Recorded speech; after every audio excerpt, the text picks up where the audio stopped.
The man at the foot of the great staircase let a silver coin walk across his knuckles and watched the new arrival cross his hall as though the marble itself were on trial. He was not who she thought him. That was the first lie of the morning, and he carried it the way another man carries his hat, without thinking, a thing grown to the hand.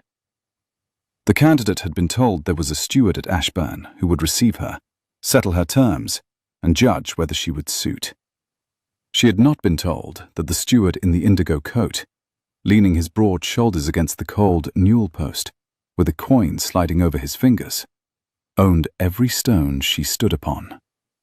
She had not been told that the question of whether she would suit had nothing to do with ledgers, and everything to do with a girl of 11 who would, at any moment now, come down those stairs and find out exactly what kind of person had arrived to be her companion. Above them, on the half landing, where the light fell green through old glass, a child appeared. She was small for 11 and quick for any age, dark-haired, her peacock blue pinafore askew at one shoulder, as though she had dressed in a hurry to beat the housekeeper to the banister. She looked down at the woman in the ruby travelling cloak with the frank, fearless curiosity of someone who had long ago decided that staring was the only honest way to learn a thing. The man's coin stopped on the back of his hand. He had watched 4 women cross this hall in 3 weeks, and he had watched each of them, the instant they saw the child, do the same small, terrible thing. Glance at the steward for instruction, soften their faces into pity, and raise their voices as though loudness were a bridge across silence. The woman in the ruby cloak did none of it. She set down her single bag. She looked up at the child on the half landing, and a smile broke over her travel-tired face, like the first warm afternoon breaking over a frozen garden. And then her hands moved, unhurried, certain, shaped by long practice, and she said, in the only language the child on the stairs could hear, "Good morning." The girl went absolutely still. The man at the newel post forgot, for the length of one heartbeat, that he was holding the coin at all. He had built a test no one had ever passed, a question he had never once spoken aloud, and a stranger had just answered it on the first stair of the first morning, with 2 hands, and no instruction, and no idea she was being watched. "Good morning," the child signed back, and then, because she was 11 and could not help herself, she added a second thing, too fast for the woman to catch, grinned, and clapped both hands over her own mouth, as though she had told the secret. "I'm afraid I missed the rest of that," the woman said aloud, still smiling, her hands continuing the words as she spoke them, so that the girl could read either. "You'll have to be slower with me. I'm out of practice, and I've come a very long way on a very bad road." The steward pushed off the newel post. The coin disappeared into his fist. "You sign," he said. It was not a question, and it came out rougher than he meant it to, because a thing he had stopped expecting from the world had just walked through his front door in a dusty cloak. She turned to him, and he had the brief, disorienting sense of being measured by someone who did not yet know she was permitted to measure him. "You did not, in your letter, say she was deaf," the woman said. "Only that she was young, and that the last 3 companions had not suited. I have spent the carriage ride composing a great many disapproving things to say to a Mr. Ashe, who would advertise for a companion and forget to mention the most important thing about the child." Her chin lifted half an inch. "And now I find she is the most delightful thing I have seen all week, and I have wasted an entire carriage ride being cross with you for nothing. Which is its own small tragedy, Mr. Ashe. I do not get cross often. I should like to have used it well." Somewhere above, the child was watching their mouths the way other children watch a Punch and Judy box. "Ashe will do," the steward said. He found he could not quite look at her, and the omission was deliberate. "Then you are worse than I feared," said Miss Rosalind Vane, and bent to pick up her bag. He should have stopped her at the threshold of the small study off the hall and conducted the interview as he had conducted the others. sitting behind the late Duke's broad desk with the ledgers spread, asking the dry, cold questions that flushed the pity-givers and the place-seekers into the open. Instead, the Duke of Ashbourne, who had told 4 women and 1 entire household to call him Mr. Ash, the new man of business until further notice, found himself watching Miss Vane unpin her ruby cloak and shake the road dust from it before she would consent to sit, and forgetting half of what he meant to ask. The household had its instructions. The butler, Pello, who had carried the Duke as a christening infant and would carry the deception to his grave with a face like a closed door, had announced her arrival to Mr. Ash without the flicker of an eyelid. Mrs. Goring, the housekeeper, had her marching orders too. Only the Dowager, the Duke's aunt, who kept the East Wing and a list of grievances as long as the gallery, had refused to play. She thought the whole scheme an absurdity, unworthy of a duke, and said so twice a day. But she also had a candidate of her own she meant to install, and so for the moment her objection slept. "You will want to know my qualifications," Miss Vane said, sitting at last, very upright, her gloved hands folded. "I kept a charity school for 2 years in my uncle's parish. Letters and figures, and a little geography, for children whose people could not pay. Before that I taught my own brother, who was deaf from a fever at 4. He is the reason I sign at all.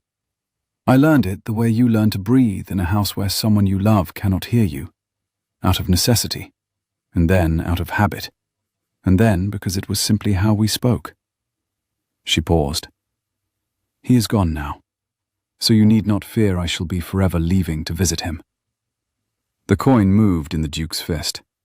He did not turn it over. "I am sorry," he said, and found, to his surprise, that he meant it as a man and not as an examiner. "Most people are sorry in a way that asks me to comfort them for my own grief," said Miss Vane.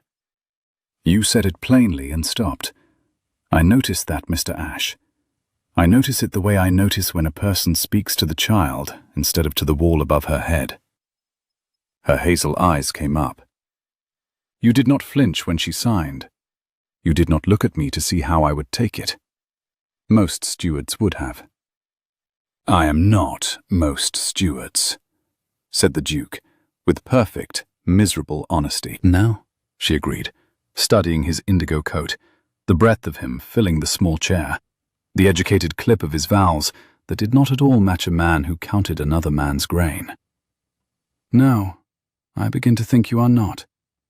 And she pressed her thumb once into the center of her own palm, a small private gesture he would learn to read in the weeks to come, the way she steadied herself before she said a thing she suspected she ought not to. "May I ask, is the position offered, or am I still on trial?"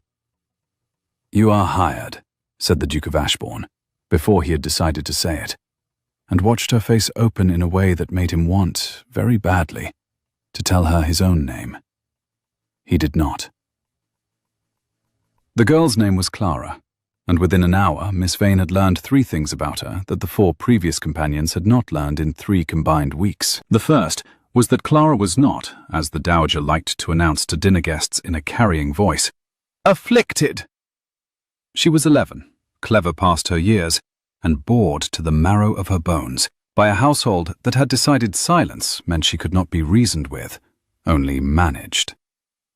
The second was that Clara had taught herself a private vocabulary of signs for everything the household refused to give her words for. A sign for Pello that involved an exaggerated straight back. A sign for the Dowager that Miss Vane pretended very hard not to find funny. And a sign for the steward in the indigo coat that was, Miss Vane noticed, oddly gentle. A small turn of an invisible coin over the back of the hand.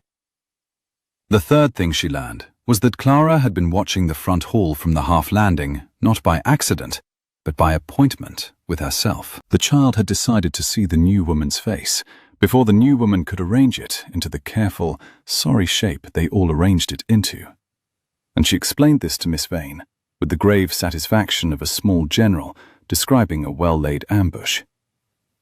"You watched me to catch me out," Miss Vane signed, in the old nursery on the second floor, where the spring light came thin and grey through windows no one had opened in months. You wanted to see whether I would be like the others. Clara's hands flew, too quick again, then slowed when Miss Vane shook her head and tapped her own wrist. You signed before you knew I could see you doing it, Clara managed. The others wave at me. Big.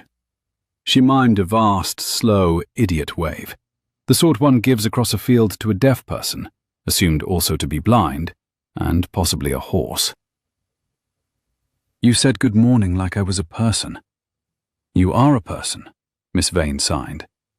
You are, in point of fact, a rather alarming person, and I've decided I am terrified of you, and we are going to get on extremely well. The girl laughed, the open, unguarded, slightly too loud laugh of a child who has not been taught to be ashamed of the sound she makes. And outside the half-open nursery door, in the cold corridor, the Duke of Ashbourne stood with his hand flat against the wall and listened to a sound he had not heard in his own house in longer than he cared to count. He had begun the deception for a reason that had seemed, in the grey weeks after he came into the title, entirely sound. The world performed for a duke. He had watched it perform his whole life.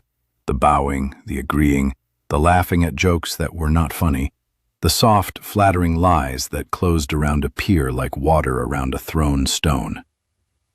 A duke could not learn the truth about anyone, least of all about a woman engaged to be alone all day with the one person in the world he had left to protect. So he had taken off his name like a coat and become Mr. Ash, the new man of business. And he had set a test he never spoke aloud. Be kind to her when you do not think it will profit you. 4 women had failed it. They had cooed and pitied and raised their voices and looked to the steward for approval, and not one of them had spoken to Clara as though Clara were in the room. This one had passed it before she had taken off her cloak. He should have been glad, simply glad, the way a man is glad when a long sum at last comes right. Instead, he stood in the cold corridor with his coin gone still in his pocket, and felt the first thin crack run through the floor of his own clever scheme. Because the woman who had passed his test believed she had been hired by a steward, and a steward was exactly the man he had no idea how to stop being. The trouble, when it came in deep violet silk, and arrived in a travelling chaise 3 days later, uninvited, with a maid and a great many boxes, and a letter of introduction from the dowager that began, "My dear nephew," and was therefore addressed to no one in the house. Miss Vane had yet met. Mrs. Dauncey, the violet-clad woman announced herself in the hall, drawing off her gloves finger by finger, beautiful in the polished, deliberate way of a woman who has decided her face is an instrument and learned to play it. "I'm come at the dowager's particular wish, to assess the child's progress and her situation." She let the word situation hang. "I understand there has been some difficulty keeping a suitable companion. One does sympathize. It is so very wearing, the care of an afflicted child. One needs the right sort of firmness." The Duke, who happened to be crossing the hall in his steward's coat, stopped. "There is no afflicted child in this house," said Miss Vane, who had come down the stairs behind him with Clara's small hand in hers. Her voice was perfectly pleasant. It was the kind of pleasant that has a blade laid flat along the underside of it. "There is a deaf child. The two are not the same word, Mrs. Dauncey, and the difference is the whole of the matter." Mrs. Dauncey's smile did not waver. "How charming! The new companion has opinions." She turned the smile deliberately on the Duke. "And you are the steward? You will tell your master, when next he is at home, that the dowager's nominee has arrived. I shall require the south rooms." Her eyes travelled over his shoulders, his coat, the educated set of his mouth, and a faint line appeared between her brows, the line of a woman filing away a thing that did not fit. "Have we met? You have the look of someone." "I have one of those faces," said the Duke. "He counts the grain," said Miss Vane, before she could stop herself, and then pressed her thumb hard into her palm, because she had not meant to defend the steward at all, and was not entirely sure why she had. The Dowager came down to dinner that evening for the first time in a week, which the household understood to be a declaration of war. She kept the East Wing and her grievances, and rarely troubled the dining room. But Mrs. Dauncey's arrival had stirred her out, and she swept in on her stick in unrelieved bombazine and took the head of the table as though the steward were a footman and Miss Vane a draught from an unstopped window. Clara had been brought down too. Miss Vane had insisted upon it, gently and immovably, and the Duke, in his steward's coat, had backed her with a single quiet word that the Dowager had been too busy being affronted to weigh. "The child does not usually dine with company," the Dowager observed to the table at large, not to Clara, 3 feet from Clara's face. "It unsettles her. She cannot follow the conversation, and an unsettled child is a tax upon everyone's digestion." "She follows it better than I do," said Miss Vane pleasantly, signing as she spoke, so that Clara had every word. "She has just told me, for instance, that the soup is too salt, which I had been too polite to mention, and that your ladyship's left eyebrow goes up by precisely the same degree whenever you are about to say something you believe to be crushing. She finds it a great convenience. It gives her warning." There was a silence at the table of the particular quality that precedes either an explosion or a laugh. It was Clara who tipped it. The child, watching the Dowager's face with open scientific interest, raised one small finger, pointed at the Dowager's left eyebrow, and signed, slowly, so that even Miss Vane's translation could not keep ahead of the table's dawning comprehension. "There. It is going up now." Mrs. Dauncey looked at her plate. Pello, at the sideboard, developed an urgent and entirely fictitious concern with the decanter, and the steward in the indigo coat, who had no business at the family table at all, and had seated himself at the foot of it on his own quiet authority, made a sound into his wine-glass that he converted, not quite in time, into a cough. "My grandniece," said the Dowager with awful dignity, "is forward." "She is observant," said the Duke, from the foot of the table, in a steward's voice that had stopped, somewhere in the last fortnight, sounding very much like a steward's. "It is a different thing. Forwardness presumes. Observation merely notices. The child has noticed your ladyship's eyebrow. I confess I have noticed it myself these 20 years, and lacked her courage to remark upon it." The Dowager turned upon him the full battery of a stare that had quelled 3 generations of the family, and the steward met it without the smallest hurry, and something passed between them that Miss Vane did not understand, but filed away with all the other irregular things.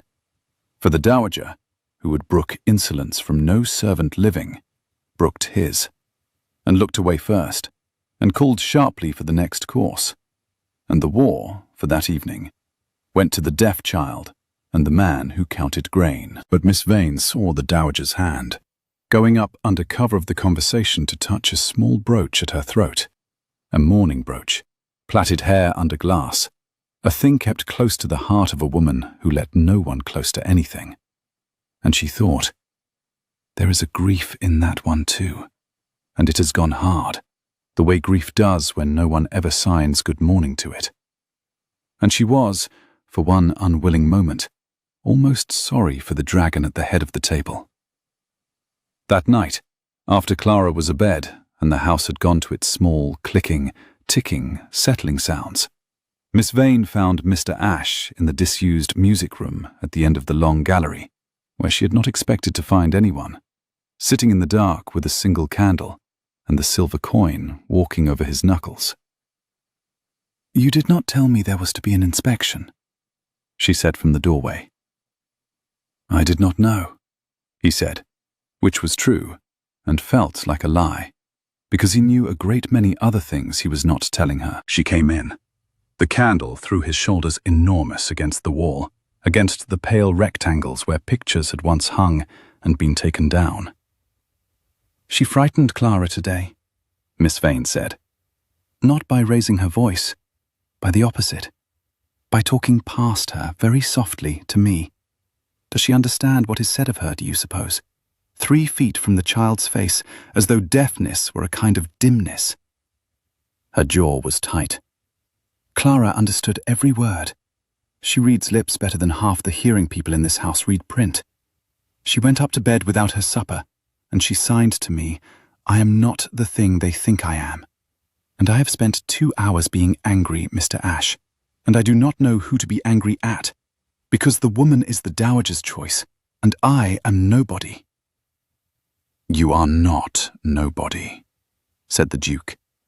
It came out of him low and certain, and in the candlelight she looked at him sharply, the way one looks at a sound that came from the wrong direction. "You keep saying things a steward would not say," she said quietly. The coin stopped. For one long breath he stood at the edge of it. The whole of it, the name, the test, the 4 women, the deception spread across the household like a held breath. And the truth came right up to the back of his teeth. "I read a great deal," he said instead, "in a large library that is not my own. It ruins a man's vocabulary for his station." And he made himself smile, and the moment closed over the truth like water over a stone, and he hated himself, mildly and thoroughly, in the particular way of a man who has just been clever at the expense of the one person he did not want to be clever with. She almost smiled back. "A steward who reads, and signs without being asked, and says I am sorry, and stops." She tilted her head. "You are a very irregular man, Mr. Ashe. I cannot make my sums of you come out even." "Then we are matched," he said, "for I cannot make mine come out even of a curate's niece, who corrects a duke's nominee in his own hall and calls it nobody." "It is the dowager's hall," she said, "by what you tell me. The Duke, by all accounts, is never in it." "No," said the Duke of Ashbourne, in the dark of his own music room. "I am told he is a great coward about his own house." She laughed, a short, surprised, reluctant sound, as though he had got under her guard from an unexpected angle. And the Duke counted it, privately, the way Clara counted his coin. The first laugh, the one that mattered, the one he would measure all the others against. Spring came up the valley in the days that followed, and Ashbourne, which had been shut and grey, began, in small places, to open. It opened first in the old nursery, where Miss Vane flung up the painted-shut windows on the first warm afternoon and let the smell of turned earth and hawthorn come in over the dust. She taught Clara to sign the names of the flowers coming up in the south parterre below. Lilac, not yet. Primrose, there. The cherry will be a fortnight. And Clara, who had lived 11 years in a house that gave her no words for the things she could see out of every window, took the new signs the way a thirsty child takes water, and gave half of them straight back wrong on purpose, to see whether Miss Vane was the kind of teacher who would laugh. Miss Vane was. They spent the better part of an hour inventing a sign for the dowager's particular way of descending the great stairs, which Clara insisted required both the straight-backed pillow sign and a small pursed motion of the fingers that meant, unmistakably, as though the floor had personally offended her. And Miss Vane laughed so hard she had to sit down on the dusty window seat, and the spring came in over both of them, and somewhere below, in the cold gallery, a steward in an indigo coat stood listening, again, to a sound he had given up on. It opened next in the music room, where a tuner was got up from the town because Miss Vane had discovered, by laying Clara's small hand flat against the body of the long silent pianoforte, that a deaf child could feel a chord shudder up through her wrist, even if she could not hear it. Clara had felt the first true chord and gone perfectly rigid, then turned her face up with an expression Miss Vane would have crossed 3 counties to put there. Not surprise, exactly, but recognition, as though the world had been keeping a thing from her that she had always half suspected was there. After that, there was no getting her away from the instrument. She would lay both hands flat on the wood and demand, in fierce, quick signs, louder, lower, the deep one again. and Miss Vane would press the low keys until the whole frame hummed, and Clara would close her eyes and feel the music with her palms, the way other children heard it with their ears. It opened, last and most reluctantly, in the steward's careful, watchful presence at the edges of these afternoons. Mr. Ashe somehow always had business in the next room. He somehow always came in at the moment the kettle had boiled, and he learned, clumsily at first and then less so, to shape thank you and well done and again with his own broad hands. Because Clara had refused, with 11-year-old finality, to teach him any others until he had mastered those three, and had stood over him with her arms folded, like a small, severe drill master, while he got them wrong, and finally, on the fourth afternoon, right. "You are holding your fingers like a man strangling a chicken," Miss Vane told him on one of these afternoons, taking his right hand in both of hers to mend the sign, and then going very still, because she had not thought before she touched him, and now found she had a steward's warm hand between her own, and no graceful way to put it down. "I have never been taught a thing by two people at once who both think me hopeless," said the Duke, who had stopped breathing in any useful rhythm. "Clara thinks you tolerable," Miss Vane said. "She has a sign for you. Did you know? A coin, turning." She did it. The small turn of an invisible coin over the back of her hand, Clara's gift, given without anyone deciding to give it. "She made it the first week. She watches your hands. She says you are the only one in the house who does not look at her as though she were broken." Miss Vane's voice caught very slightly on the last word, and she let go of his hand. "I should not have said broken. It is the dowager's word. It gets into the air of this house and one breathes it without meaning to. You take it out of the air faster than anyone I have ever met," said the Duke. It was at this point, and he was aware even as he did it, but he was 3 weeks past the moment a man of any honesty would have spoken, that the Duke of Ashbourne made his first joke in his own house in over a year. Clara had been signing, with great wicked relish, an account of the Dowager's verdict on Miss Vane's plain grey morning gown, a verdict that had involved the words charity and scarecrow. And the Duke, watching the child's hands, said gravely, "Tell her the steward's opinion is that the Dowager has not the standing to remark upon another woman's plumage, having herself dressed for 40 years like a bolster in mourning." There was a silence. Then Clara, who had read it off his lips, made a sound that was very close to a shriek of delight, and signed it back twice as fast and twice as rude. And Miss Vane laughed, really laughed. The held-back, startled, helpless laugh of a woman caught off her guard by a man she had filed under steward, irregular, harmless, and put her hand over her own mouth, exactly as Clara had done on the first morning on the stairs, and looked at him over her fingers, with an expression that was no longer measuring him at all. "You made a joke," she said, when she had got her breath. "Mr. Ashe, you have been in this house wearing a face like a shut gate for 3 weeks, and you have just made a joke." "I had not had anything worth making one about," said the Duke, and meant it, and saw her hear that he meant it, and was glad and frightened in exactly equal measure. The matter of the grain ledgers came up, because Clara, of all people, noticed it first.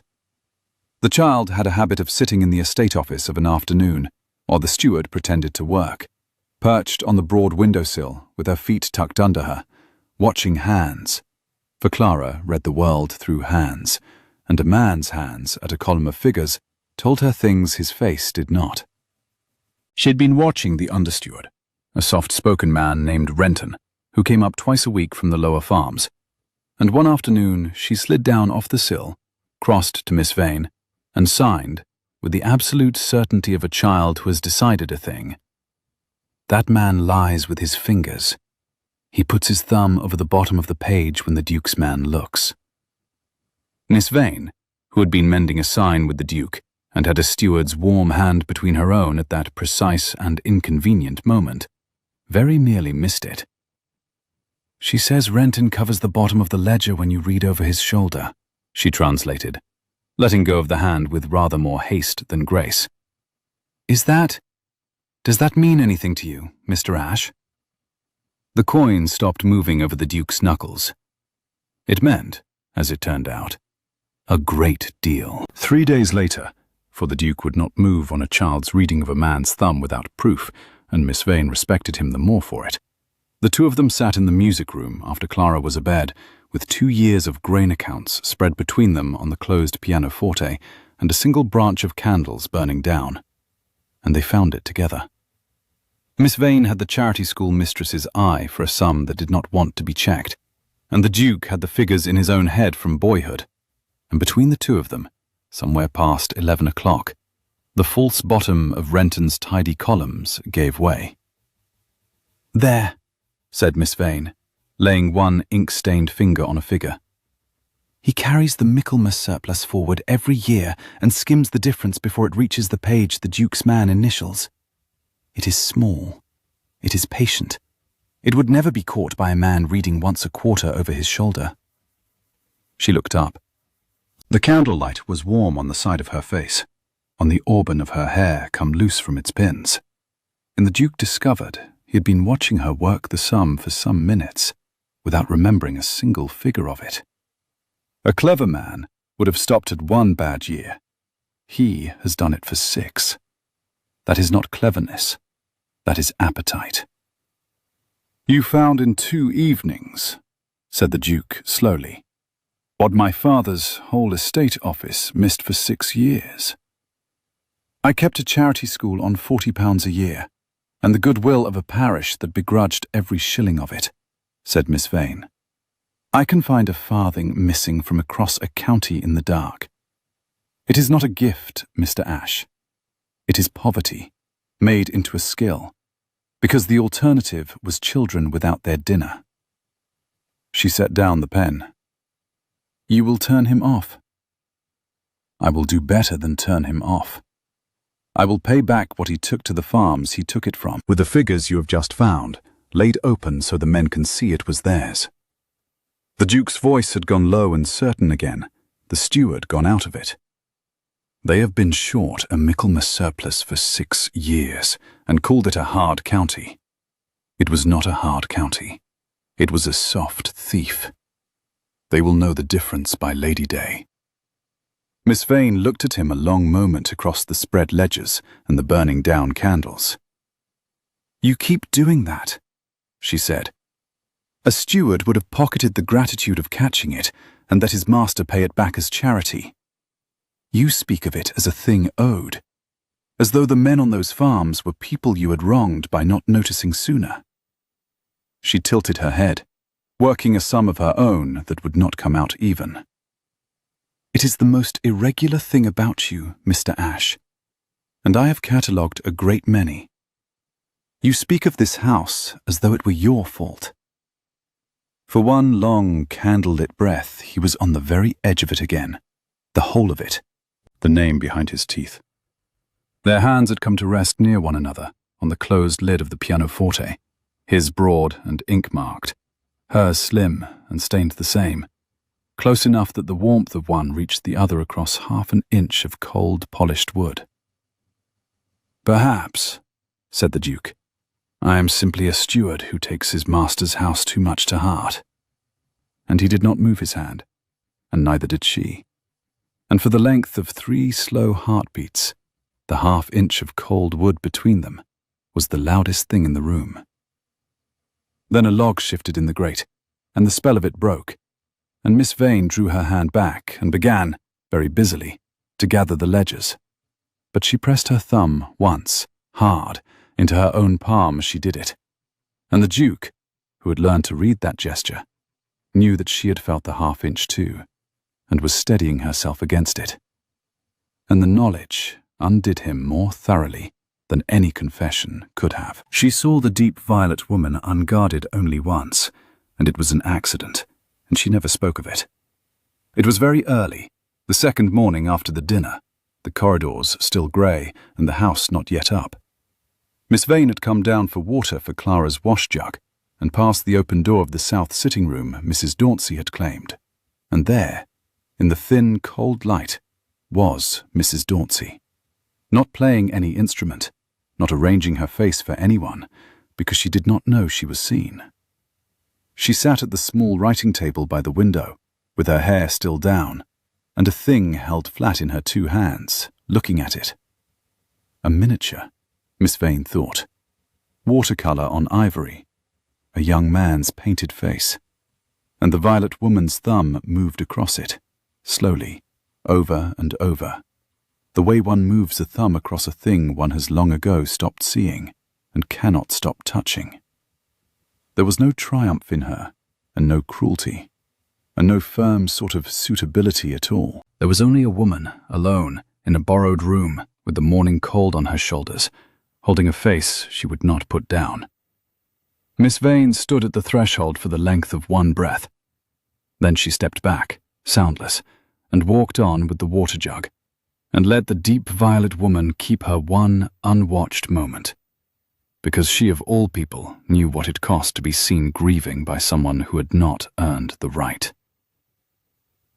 The morning the post brought the Dowager's letter to the editor was the morning the whole comfortable thing began, very quietly, to come apart. It was not a kind letter. The Dowager, finding her violet-clad nominee somehow failing to displace the curate's niece, finding, in fact, that the household had taken to the curate's niece with a warmth that did not bode well for the Dowager's authority over a nephew she rarely saw and never managed, had decided to apply pressure from a direction Miss Vane could not reach. She had written to a lady in town who wrote, in turn, a column of genteel intelligence for a fashionable paper, and the column, when it came north 3 days later folded inside the Duke's own newspaper, contained a paragraph that no one in the household was meant to see, and that Mrs. Dauncey made very certain Miss Vane saw, by leaving it open on the morning-room table beneath the sugar dish. It is whispered that a certain noble house in the north, lately come to a young duke much spoken of and little seen, has entrusted the care of its most delicate young charge to a person of no family and less fortune, a charity school mistress, no less, picked up off the road for the novelty of her tricks. One trembles for the child. One trembles indeed for the prospects of any house that opens its nursery to the unvouched for. Miss Vane read it standing up, with the sugar dish in her hand. She read it twice. Then she set the sugar dish down with a care that was its own kind of violence, and went to find the steward, because the steward was the only person in the house she trusted, and she had not yet stopped to ask herself why a woman trusts a man of business with her whole bruised heart inside a fortnight. "They have put Clara in a newspaper," she said, when she found him in the estate office with the ledgers he never seemed actually to write in. Her voice was not pleasant now. There was no blade laid flat under it. The blade was out. "They have put an 11-year-old child in a newspaper and called her delicate and called me tricks to make the Duke turn me off and hand her to a woman who thinks her afflicted. I do not care what they write of me. I've been called worse by better. But they have written of her, and she will read it, Mr. Ashe, because she reads everything, and I will not." Her voice broke on the edge of itself, and she pressed her thumb so hard into her palm that he saw it whiten. "I will not have her grow up in a house that lets the world write one trembles for the child over her head and does nothing." The Duke stood up. The ledger fell shut. Something happened in his face that she had not seen there before. The steward went out of it entirely, and what was left was older and colder and far more dangerous. The face of a man who had spent his life learning exactly how much power he was permitted to use, and had just decided to use all of it. "It will be answered," he said. "By whom?" she said bitterly. "By the steward? Forgive me. You are kind and you are clever, and Clara loves you. And you cannot answer a society column any more than I can. We are neither of us anybody. That is the whole of the matter. You said it yourself. It gets into the air of this house. Unvouched for. No family. Nobody. And you cannot unwrite it, Mr. Ashe, however broad your shoulders are."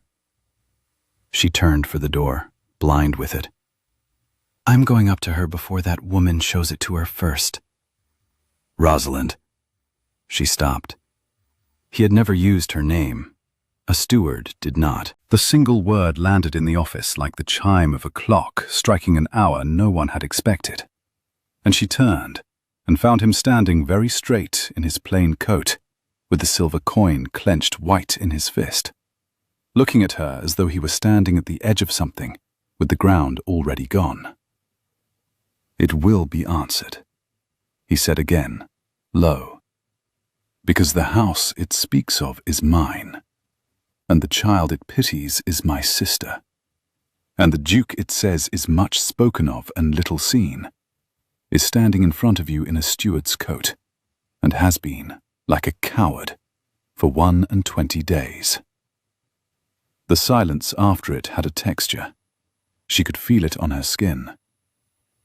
"You are the Duke," she said. "I am the Duke."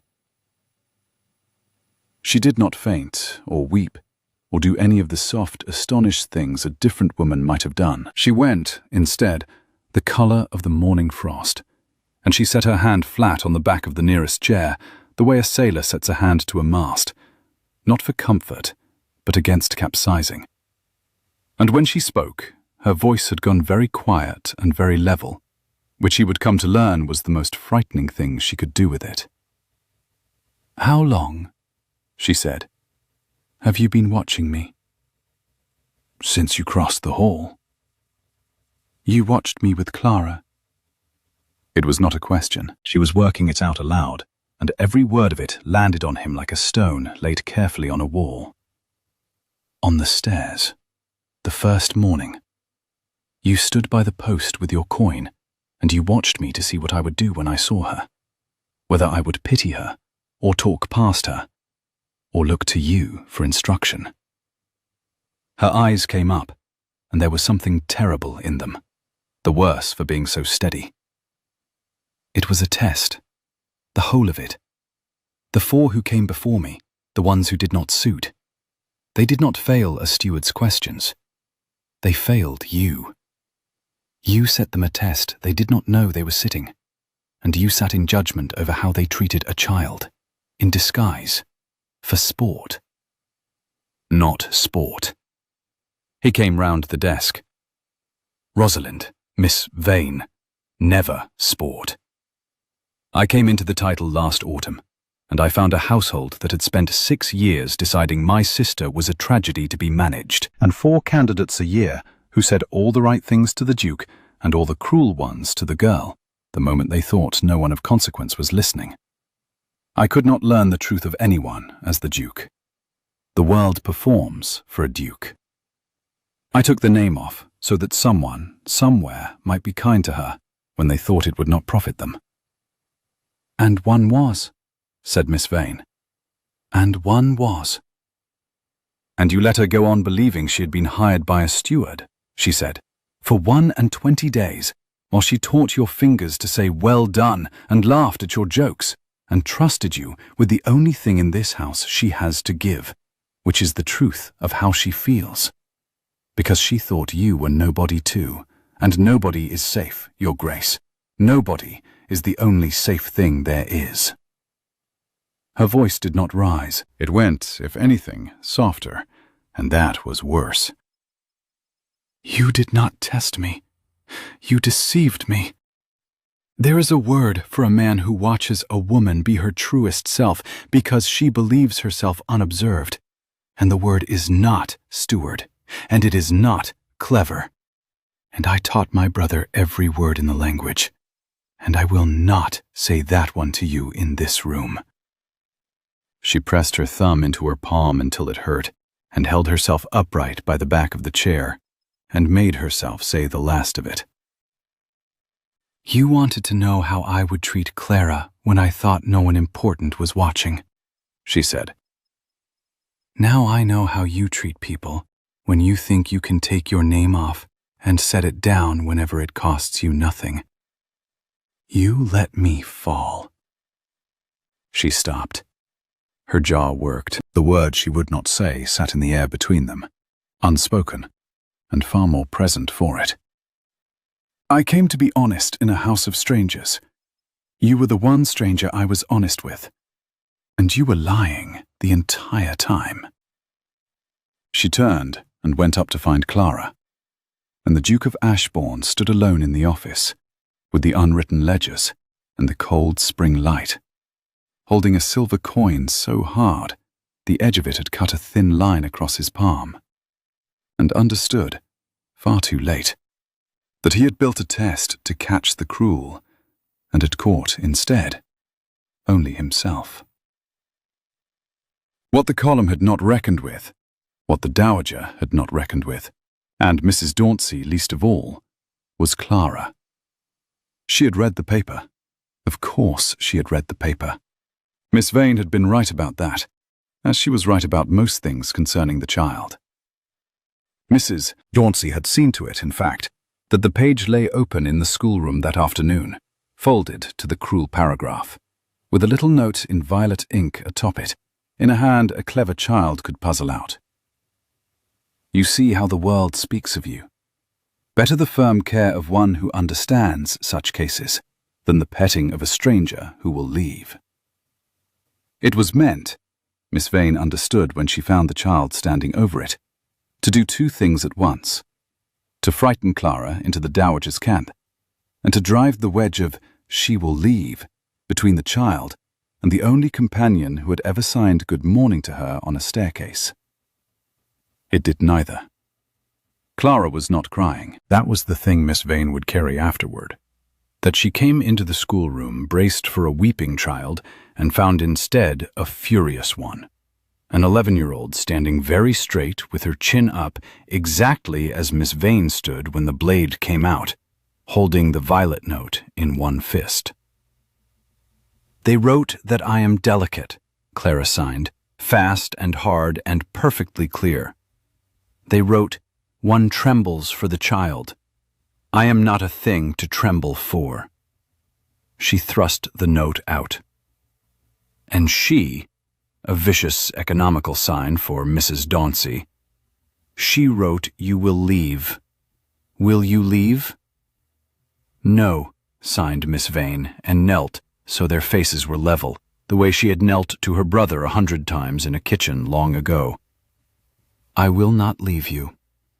Whatever else changes in this house, and a great deal has changed today, Clara, more than you know, I will not be the thing that leaves.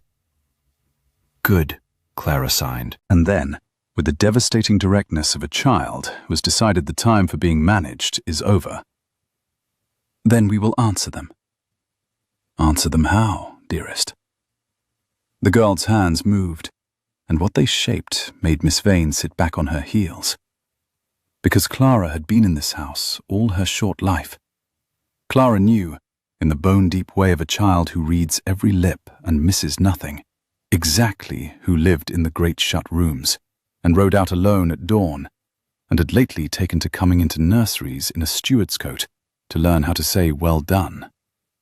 Clara had known for days what Miss Vane had learned only that morning, and had said nothing, because nobody had asked her, because no one in 6 years had thought to ask the deaf child what she knew. Julian will answer them, Clara signed, with a small turning coin sign for the steward, and then a second sign, a flat hand brought down upon the head like the setting of a weight. The sign, Miss Vane realized with a slow, cold shock, that Clara had made up, privately, years ago, for the brother who wore a coronet. He is the Duke. He has always been the Duke.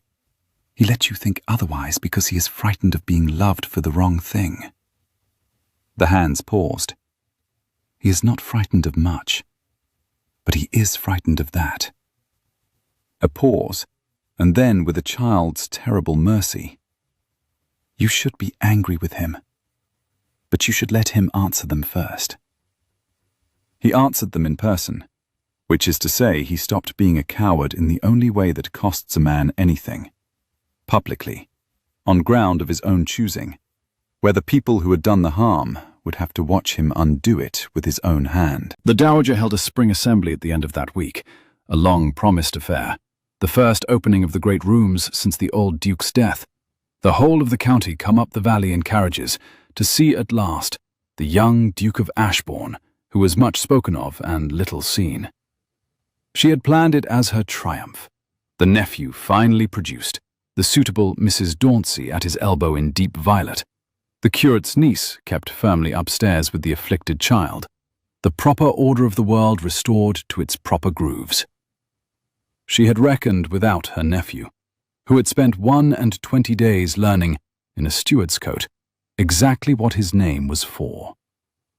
He came down the great staircase, the same stairs, the green glass, the half landing, in front of the entire assembled county, and he did not go to Mrs. Dauncey's violet elbow. He went to the foot of the stairs, where 3 weeks before, a steward had leaned on the newel post and let a coin walk across his knuckles, and he turned and held up one hand, and the room, which had been a sea of fans and speculation, went quiet for the Duke it had come to see. "You have come a long way on bad roads," he said, "to meet a man you have read a great deal about and never once met. So I will introduce myself honestly, which I gather is a novelty in this house, and then I will say the one thing I climbed down these stairs to say." A ripple. The Dowager's fan stopped. "I am Ashbourne, and I have a sister." He looked up. On the half landing, where the light fell green, Miss Vane stood with Clara's hand in hers, both of them in colour the Dowager had not approved. Miss Vane in emerald, Clara in her peacock blue, because the Duke had sent word that they were to come down, and to come down seen. "My sister is 11 years old," said the Duke, to a roomful of people who had read that one trembles for the child.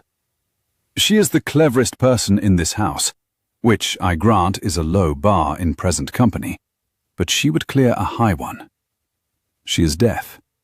She has been deaf since a fever when she was 4, and a great many people, some of them my own kin, have spent the years since deciding that this makes her a tragedy, a delicacy, a thing to be managed and married off quietly and not brought down to the assembly. They are wrong. I have lately been taught how wrong, by a person of no family and less fortune, who was good enough to my sister, when she believed no one of consequence was watching, to teach me to be ashamed of every other person who has crossed this hall. Some of them, I am sorry to say, of my own household." He turned, deliberately, and found Mrs. Dauncey in her violet, and the lady who wrote the genteel column beside her, both gone the colour of paper. "There was a paragraph," said the Duke, pleasantly, "in a certain paper. One trembles for the child. I have read it. So has the child. She reads everything, you understand. Deafness is not dimness, whatever you have been told. I will say only this, to whoever held the pen, and to whoever guided the hand that held it." His voice did not rise. It went quieter, and the room leaned in to catch it. And that was the whole of his power, and he knew it now. "You may write what you please of a duke. I am a broad target, and I do not greatly care. But the next person who puts my sister in a newspaper as a thing to be pitied will answer to me for it personally, and I am told—" The faint ghost of the steward's dry humour crossed his face. "I am told by everyone who has had the misfortune to cross me that I am very, very dull about a grudge."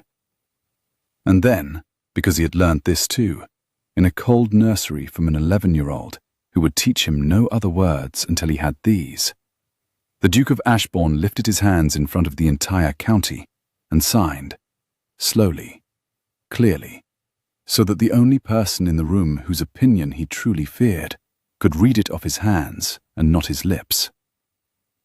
"Will you come down? You are wanted here." On the half landing, Clara grinned. The open, slightly too loud, unashamed grin of a child who has just watched her brother stop being frightened of the thing he was most frightened of, and signed back, fast and wicked, "Took you long enough?" and came down the stairs into the bright assembled room with her chin up, a person in front of them all. Miss Vane came down too, because she would not leave Clara to cross that room alone. But she came down with her own chin up and her own private blade laid flat, and she did not look at the Duke. And when the assembly had broken into the great relieved roar of a county that has just been handed an enormous quantity to talk about, she drew Clara to the supper room and stayed with the child, and gave the Duke nothing. He found her there an hour later, by the long windows, while Clara was being made much of by a knot of county misses who had discovered that signing was the most thrilling new accomplishment and were attempting it with terrible enthusiasm and considerable laughter, Clara's loudest of all. "That was bravely done," Miss Vane said without turning. "For her sake. I'm glad of it, for her sake. Rosalind, you should not use my name in a public room, Your Grace. People will talk. They've only just got the column to talk about. Do not give them a fresh column before the ink is dry on the old one." "I will use your name," he said, low beside her, looking out at the dark spring garden where the lilac was not yet out. "In any room you will let me stand in, because it is the only honest thing I have said aloud in this house in 3 weeks. And I find I have lost the taste for the others." He paused. "You have not forgiven me." "No." "You are right not to." She turned at that, finally, and looked at him. The broad shoulders she had once filed under steward, harmless. The slate-grey eyes she had taught to read flowers. The hand that had bled where the coin had cut it, and that he had not bothered to bind. "Do not be reasonable with me," she said, and her voice was not level now. It had a crack running through it, hairline, the kind that runs through frost before it breaks. "It is the hardest thing to forgive in you, that you knew the whole time exactly how it would hurt, and you did it anyway because it was clever. And now you stand there agreeing with me about how badly you wronged me, as though agreeing were the same as never having done it. You cannot disarm me by being right, Julian. I will not have it. You do not get to be the Duke and the steward and the penitent all at once. Choose one, and let me be angry at him." "I choose the one who has loved you," said the Duke of Ashbourne. "Since you signed good morning to my sister on a staircase and made me forget I was holding a coin." And then, because he had at last understood that his title's only worth was the ground it let him stand on when he told the truth. "And I will be angry at the other two on your behalf for the rest of my life, if you will only let me near enough to do it." She did not answer that, but she did not walk away from it either. And across the supper room, Clara, who missed nothing, who had read it all off their faces from 40 feet away through a crowd, caught Miss Vane's eye and made, very small and very smug, the turning coin sign. And Miss Vane had to look very hard at the dark garden to keep her face in order, and did not entirely manage it. It might have ended there, frost cracking toward thaw. It did not, because Mrs. Dauncey had not yet been beaten. She had only been embarrassed. And an embarrassed woman of deep violet silk and shallow conscience is a more dangerous thing than a triumphant one. She found Miss Vane the next morning, alone, in the music room, where Miss Vane had gone to be by herself, and was instead being found by everyone, as the lonely always are. The room smelt of cold ash from a fire no one had laid, and of the lilac that was not yet out, but had begun, faintly, to scent the air that came in at the open window. Mrs. Dauncey came in without knocking, and shut the door behind her with a small, definite click. And the deep violet of her gown was wrong against the morning light, too rich, like a winter thing brought into spring.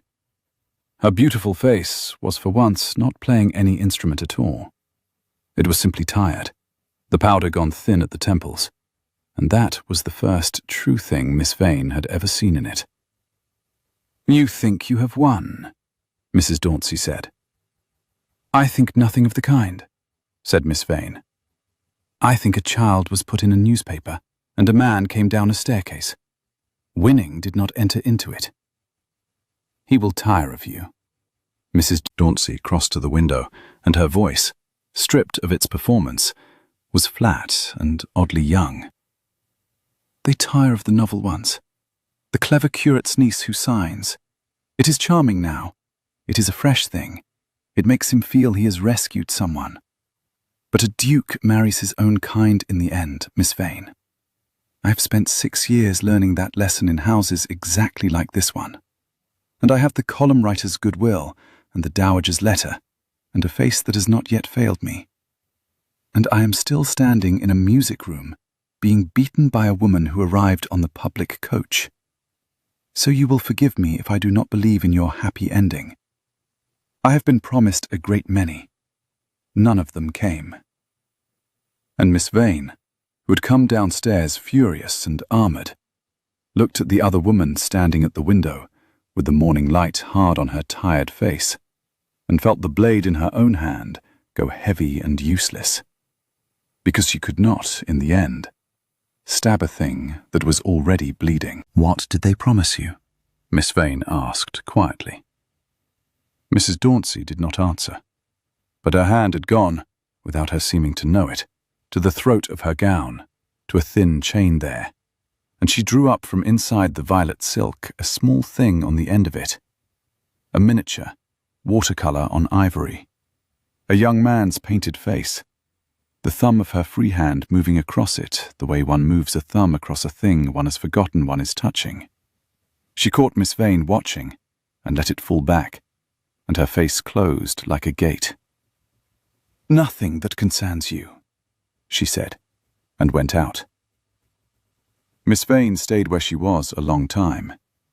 She did not follow. After a moment she crossed to the pianoforte and laid her hand flat on its body, the way she had taught Clara, and felt the silence of it under her palm, and thought about a deep violet woman who had learned, in houses exactly like this one, that to be kind where it did not profit her was a luxury she could not afford, and who had spent 6 years becoming the thing that wrote one trembles for the child, because the world had once trembled over her, and she had decided never to be the one trembled over again. She did not forgive Mrs. Dauncey, but she understood her, which is a colder and more permanent thing, and she went up to Clara's lessons that morning, carrying it like a stone in her pocket. For 3 days the house held its breath. The Duke kept his distance, because Miss Vane had asked him to, and he had at last learned that the kindest thing a man with a coin and a name and broad shoulders can do is, sometimes, simply nothing, performed patiently. He sent no flowers. He made no speeches. The household moved softly through those 3 days, the green baize door swinging on its careful hinge, the smell of beeswax and turned earth coming and going through the newly opened windows. The long afternoons measured out in the small sounds a great house makes when it is waiting. A clock on a half landing, a coal settling, rooks quarrelling in the elms beyond the parterre. He did, instead, a steward's small, invisible things.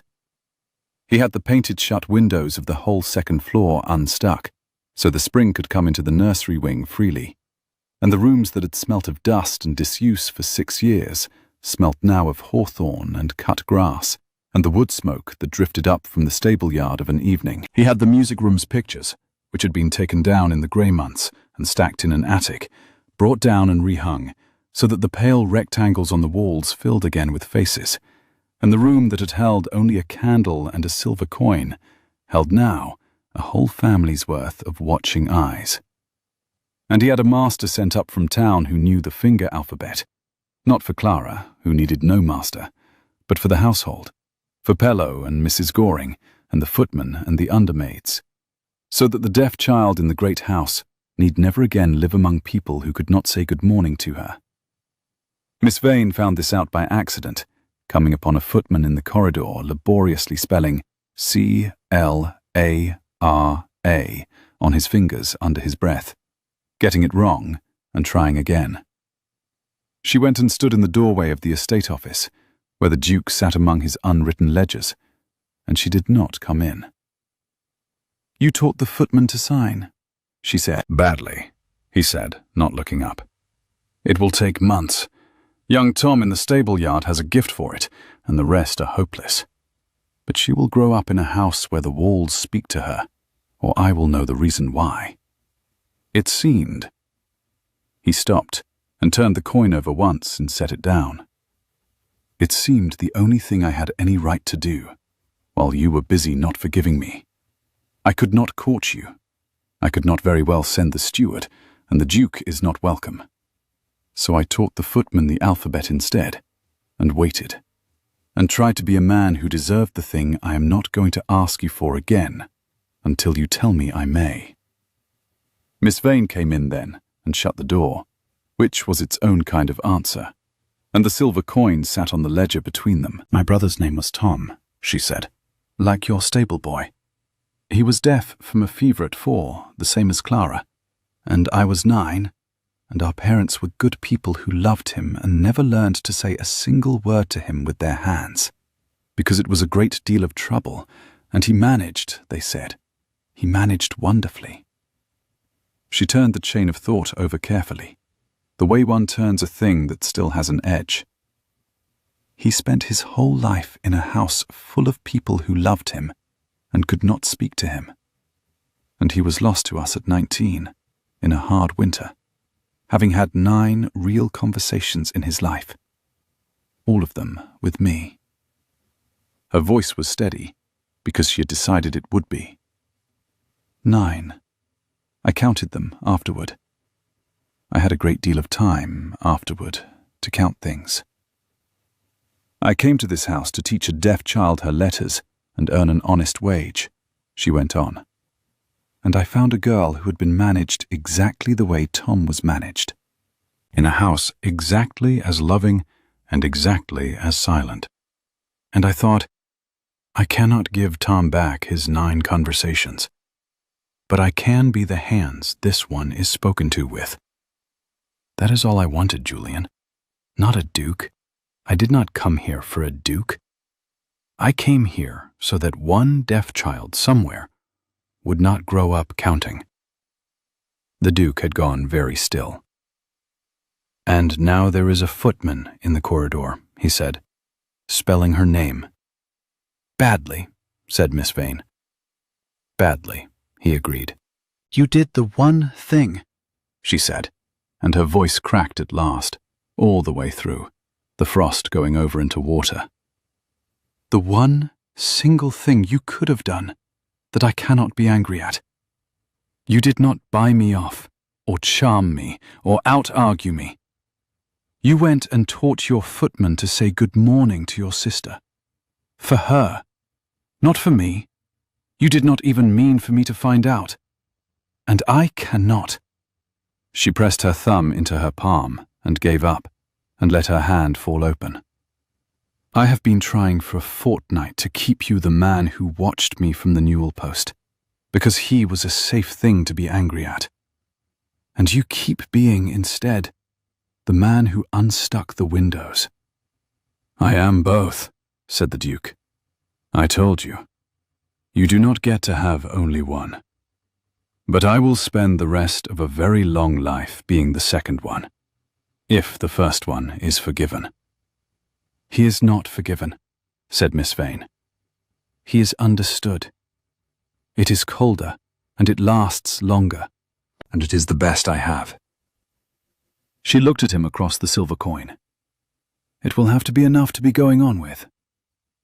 It is the most honest thing anyone has ever said to me in this house, said the Duke of Ashbourne. It is more than enough. There came, before the lilac, a morning that Miss Vane would remember for the rest of her life as the first time she had let herself be happy in that house without bracing for the cost of it.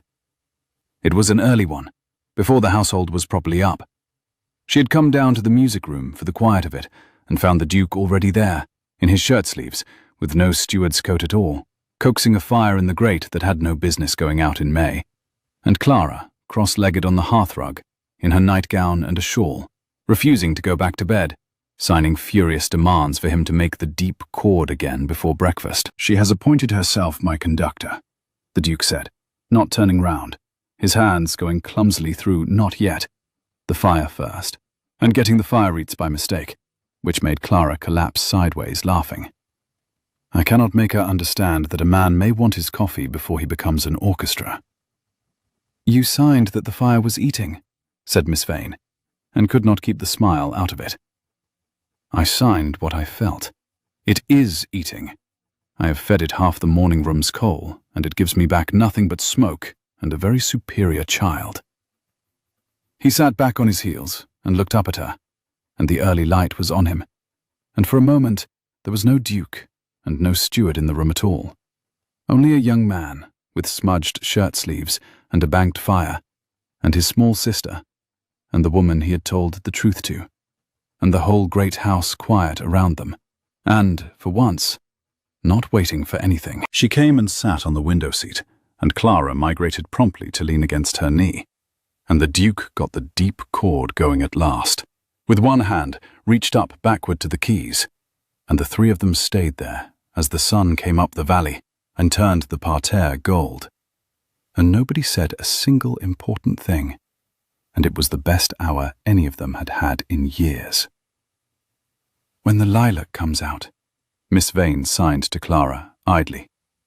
We shall have breakfast out of doors, on the south lawn, like sensible people in a warm country. You said a fortnight ago it would be a fortnight, Clara signed back, with enormous relish. You are always wrong about the lilac, the cherry too. You said the cherry would be a fortnight, and it was 8 days. She turned to her brother and reported, with the gravity of a witness giving evidence. She cannot read a garden at all. She reads ledgers. She does not read gardens. She reads gardens beautifully, said the Duke, who had read the whole exchange off their hands. She merely refuses to give them credit, on principle, for arriving early. It is the only ungenerous thing I have found in her, and I have looked. Miss Vane felt the warmth of that go all the way through her, and pressed her thumb into her palm, not against a hard thing this time, but against an unfamiliar one. Happiness, which she had stopped trusting somewhere in a hard winter long ago, and which had just walked into a music room in shirt sleeves and a banked fire, and would not, this morning, be argued with. When the lilac comes out, she said again, aloud and signing both, you shall both see how right I am about gardens.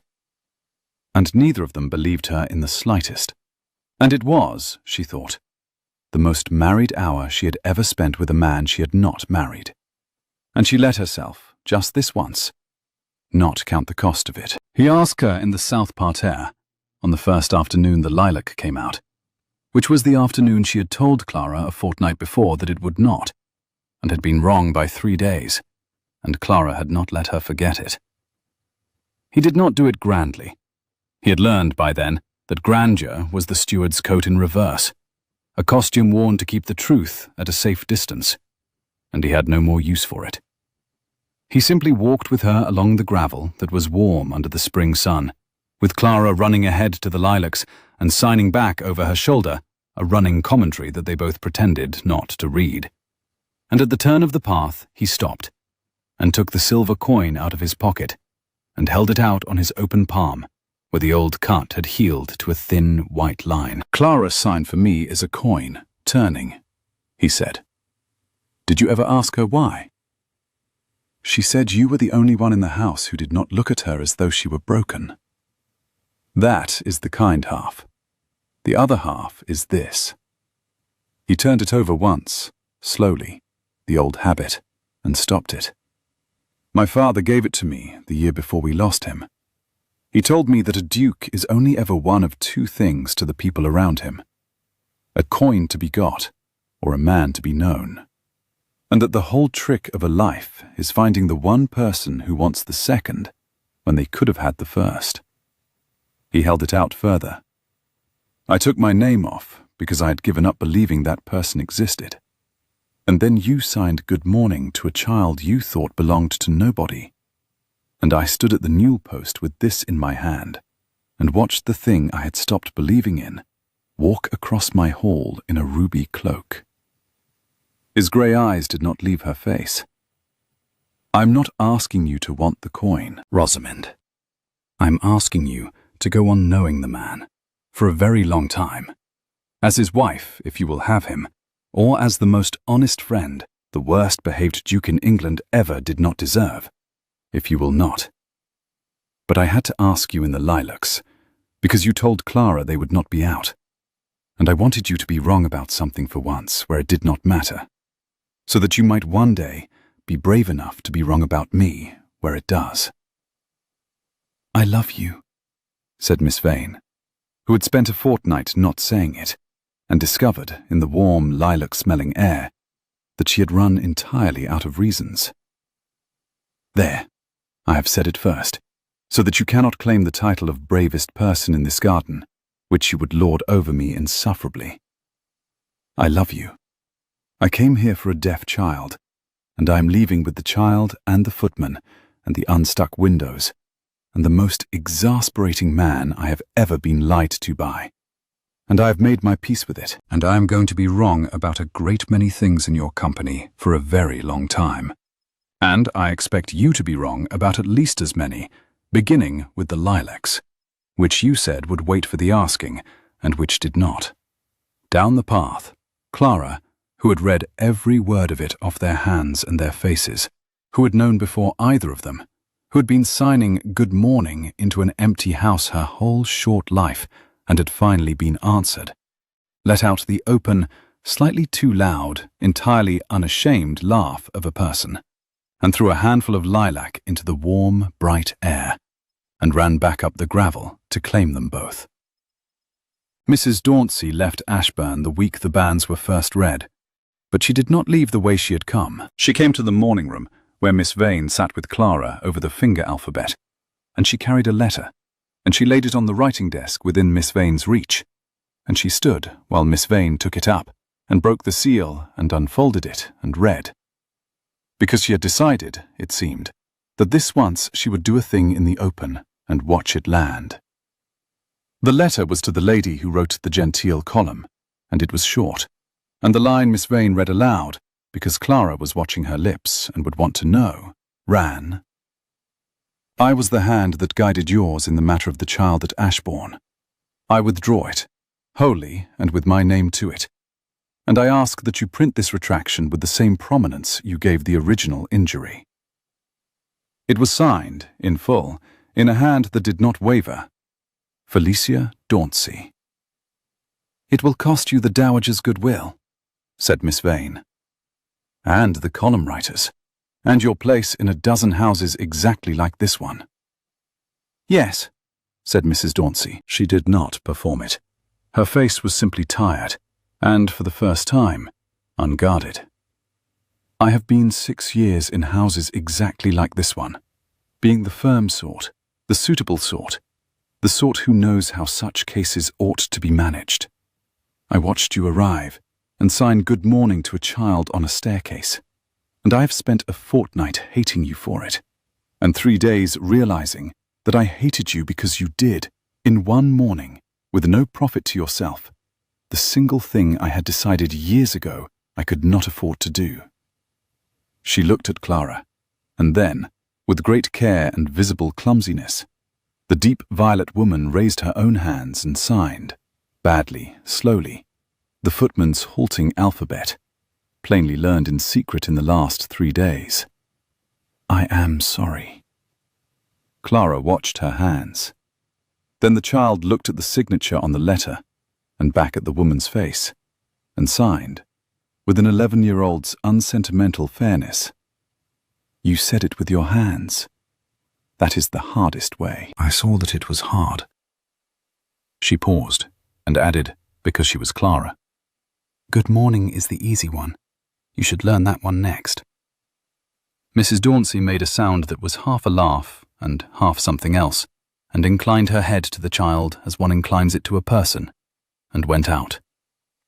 And whatever became of her in the houses exactly like this one, Miss Vane found she could wish her, at last and against all her own armour, an unguarded good morning of her own, somewhere, from someone who meant it. They were married in the parish church the curate's niece had grown up beside, with the lilac just past its best, and the hedgerows green-edged, and the whole valley come up the road again.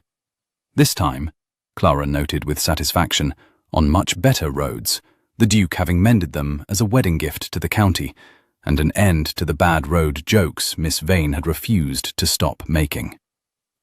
The Duke of Ashbourne signed his vows. He did not have to. The curate spoke them, and the register recorded them, and nobody in the law of England required the bridegroom to lift his hands at all. But there was a person in the front pew, in peacock blue, who could not hear the words said over the two people she loved most in the world. And so the Duke, who had once stood at a newel post and let a coin walk across his knuckles because he had given up believing he would ever be known, turned from the altar in front of the assembled county and signed his vows a second time, slowly and clearly, to his sister. I will. I do. I am hers.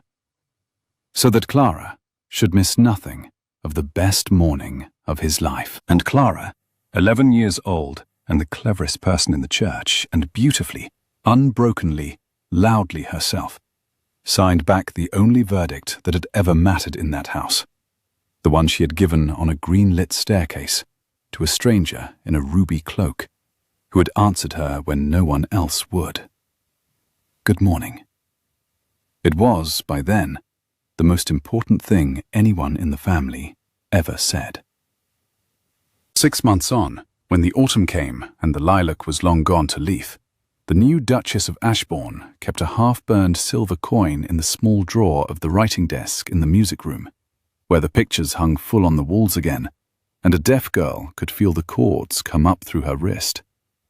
And on the morning the first frost whitened the south parterre, her husband came in from the cold, with his cheeks ruddy and his shoulders filling the doorway, and a fortnight's worth of the county's gossip to make her laugh at, and found his wife and his sister at the pianoforte, with their hands flat on its warm wood, feeling a thing they could not hear.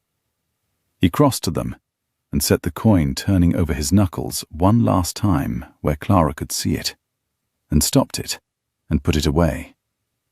Good morning, he said, and signed it. His sister grinned. His wife reached up and took his hand, the one with the thin white line across the palm, and pressed her thumb into it, steadying, the way she did before she said a true thing. Good morning, she answered, in both her languages at once, and the frost on the parterre caught the low autumn sun and turned, every blade of it, to gold.